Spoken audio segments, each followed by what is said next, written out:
I got a phone call from my doctor, and he said, kiddo, I've got some bad news for you.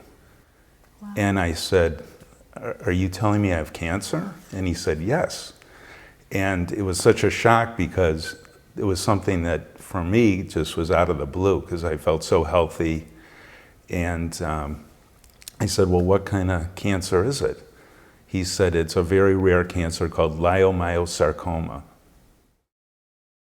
I frequently think about how you would handle a situation, and I think your leadership and the fact that you're moving forward to create an entire movement around overcoming these issues and adversity, I think is so wonderful because I think people can really learn from you and Henrik.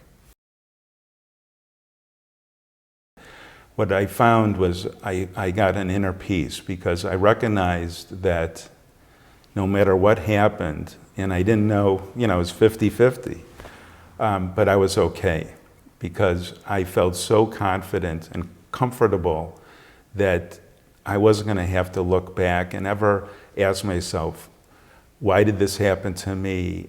Or regrets about what I did or had not done in the past. I felt my life was so full.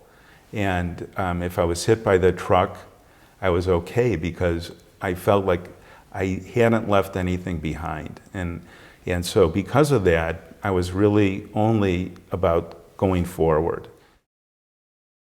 Expressing gratitude is what it's all about. And for me, having the knowing that I'm helping other people has really helped me. So while they're getting help, inside the fact that I know that I'm helping other people get on their way has been such a positive element for me.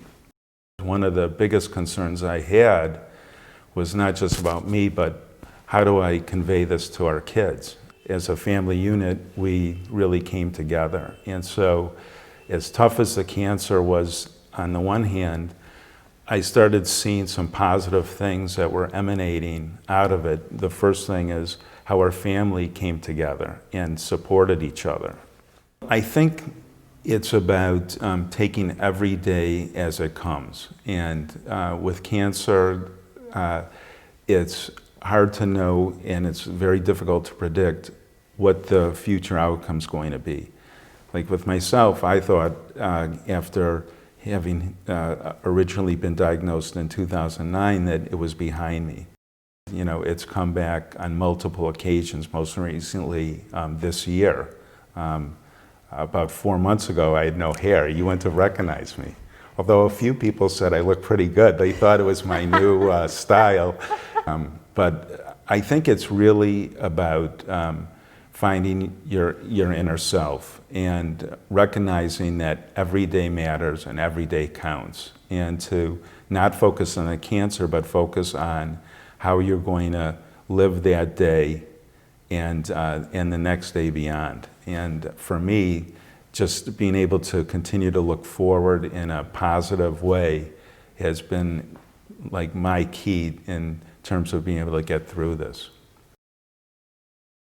People are going to think I'm crazy, but to me, in a certain way, the cancer was a blessing because it made me really stop and think about what matters. And we get so caught up in our daily routine. I'm such a hard worker. I play hard, work hard, and you get so caught up in everything we're doing, and sometimes you lose sight about what's really important. And so this brought everything to a screeching halt and kind of redirected me in terms of what matters. And what really matters is my family, and I see it in my kids.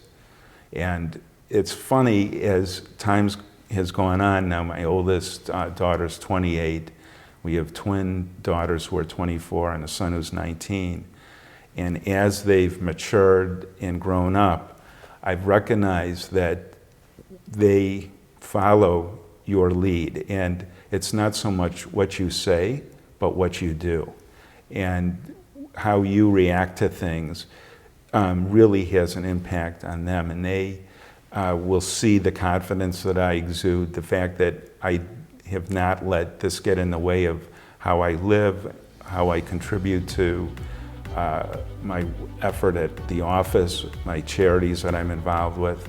So they can see that when you have adversity, you can overcome that. You just keep marching forward.